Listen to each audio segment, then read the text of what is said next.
Labas vakaras, Lietuvos ryto televizijos eteryje aktualių pokalbių laida Lietuva tiesiogiai. Teisingumo ministras Remigijus Šimašius sako, kad visuomeniai tinkamai nepaaiškinama, kodėl pedofilijos byloje Laimutė Stankūnaitė ir miręs Andrius Ūsas turi skirtingą statusą. Anot ministro, paprastam žmogui sunku suprasti tokią padėtį. Anot jo, arba abu turi būti įtariamieji, arba abu nebūti įtariamaisiais. Prokurorai ir toliau to deramai nepaaiškino, neoficialiai siūlydami prisiminti prezidentės ir buvusio generalinio prokuroro Algimanto Valantino susitikimus. Mūsų studijoje netrukus prie mūsų prisijungs Laimutės Stankūnaitės advokatas Gintaras Černiauskas. Taip pat laidoje kalbėsime su advokatu Aidu Venskumi, kuris pedofilijos byloje ilgą laiką atstovavo mergaitės interesams. Labas vakaras, advokate. Labas vakaras. Taigi, ponė Venskau, ar jūs sutinkate, kad situacija, kaip sako Teisingumo ministras, yra mažų mažiausiai keista? Gerbiama žurnalistė, aš pirmiausia tikriausiai turėčiau pasidžiaugti, kad bent po 3 metų gerbiama mūsų Teisingumo ministrų iškilo toks klausimas. Kadangi šitą klausimą aš kaip mažametės nukentėjusios atstovas keliu ir kėliau turbūt jau 3 metai. Ir šiai dienai atsakymo jį kaip ir neturiu. Na, kuo jūs pats aiškinate tai, kad, na, bent jau pasak bylos, jeigu buvo tvirkinimo veiksmai, jie vyko Laimutės Stankūnaitės bute. Ir juos atliko, jeigu tai bus įrodyta, Andrius Ūsas. Kuo jūs aiškinate, kodėl vienas yra įtariamasis, kitas nėra? Aš atsiprašau, negirdėjau, bet taip yra nurodyta kaltinamajame akte, kad būtent nusikalstama veika mažametės nukentėjusios atžvilgių buvo galimai vykdoma bute, kurį nuomavo Laimutė Stankūnaitė.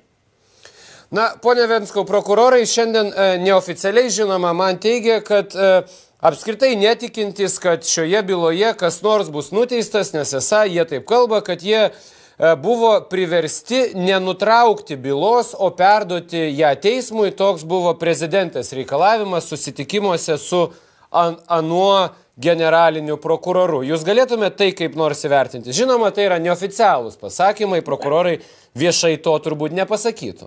Na, aš iš tikrųjų negirdėjau tokių prokurorų pareiškimų. Čia turbūt reikėtų klausti pas poną Valantiną ir pas poną Ramūną Šileiką, kuris surašė kaltinamąjį aktą ir atidavė bylą teismui. Bet jeigu būtų taip, kaip jūs kalbate, ir prokuroras, kuris surašė kaltinamąjį aktą, tai šiuo atveju yra Vilniaus apygardos, čia turbūt prokuratūros prokuroras Ramūnas Šileika, jeigu jisai tai padarė, žinodamas, kad byloje nėra kaltinamojo Andriaus Ūso kalties įrodymų, tai vadinasi, toks pareigūnas akivaizdžiai padarė nusikaltimą. Tai yra, jisai piknaudžiavo jam suteiktais įgaliojimais, dėl ko jisai nedelsiant turėtų būti patrauktas baudžiamojon atsakomybėn.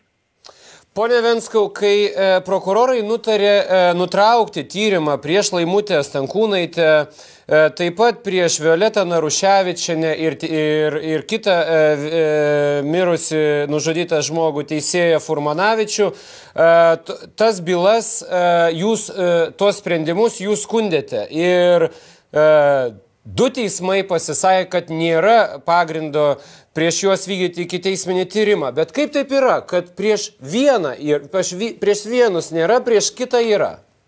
Na, tai, matote, tas klausimas tikriausiai iškilo ir ponui Šimašiui. Na, taip negali būti ir taip nėra buvę bent jau per mano 10 metų advokato praktiką. Iš tiesų, tikriausiai reiktų sugrįžti į 2009 metus. Tai ne tik prokurorai tyrinėjo tą baudžiamosios bylos medžiagą, bet dar 2009 metais Vilniaus apygardos teismas jau pasisakė, kad pagal tuo metu byloje esančius įrodymus, tai yra pagal byloje esančius duomenis, jau pakanka duomenų, kad būtų įteikti pranešimai apie įtarimą Laimutei Stankūnaitei. Taip jokių būdų nereiškia, kad toje byloje privalomai turėjo būti surašytas kaltinamasis aktas. Bet vėlgi per mano 10, daugiau kaip 10 advokato darbo praktikos metų, nėra buvę tokio atvejo, kad apygardos teismui galutinę nutartimi konstatavus, kad ikiteisminio tyrimo medžiagoje yra pakankamai duomenų pareikšti įtarimus, tokie įtarimai būtų nepareikšti. Na, pačioje pradžioje, jeigu jau mes bandom prisiminti pradžią tos istorijos, buvo daug kalbama ir Drąsius Kedys kalbėjo, ir kiti apie tai, kad mergaitė galimai tvirkino ir Furmanavičius, ir savo mergaitę, jau kitą mergaitę, taip pat tiems pedofilams tvirkinti leisdavo ir Violeta Naruševičienė Stankūnaitės dukra. Visų šitų dalykų jau dabar nėra.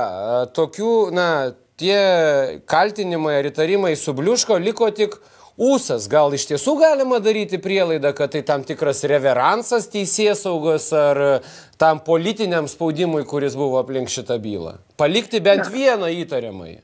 Nežinau, aš negalėčiau vertinti ten kažkokių tai reveransų, kaip aš ir girdėjau, kaip aš ir minėjau, jokių duomenų apie tai, kad prokuroram būtų darę kažkas tai įtaką, aš tokių duomenų neturiu. Tik šiuo atveju tikriausiai reiktų atkreipti dėmesį į tai, kad Kedys savo pasisakymuose minėjo tai, ką jam pasakojo jo mažametė dukra. Dėl ko tas ikiteisminis tyrimas buvo nutrauktas, manau, kad atsakymas į šitą klausimą taipogi yra. Aš galbūt nevartočiau šioje vietoje tokios frazės arba tokio žodžio, kad subliūško, nes tiek buvęs generalinis prokuroras ponas Paulauskas yra pasisakęs visuomenės informavimo priemonėse, tiek galiausiai Seimo sudaryta speciali komisija konstatavo, kad ikiteisminis tyrimas šioje byloje iš esmės nebuvo atliekamas. Jis buvo atliekamas netinkamai. Buvo neatlikti jokie netidėliotini ir būtini ikiteisminio tyrimo veiksmai. Tai kyla klausimas, tai kaip galima išaiškinti nusikalstamą veiką nieko nedarant? Tuo labiau, kada susidurėme su žmonėmis, kurie galėjo padaryti tokią veiką ir jų padėtis visuomenėje tai nėra kažkokie bemoksliai asmenys, tai yra asmenys turintis, sakykime, pakankamai aukštą išsilavinimą ir turintis pakankamai daug ir gerų žinių teisės srityje.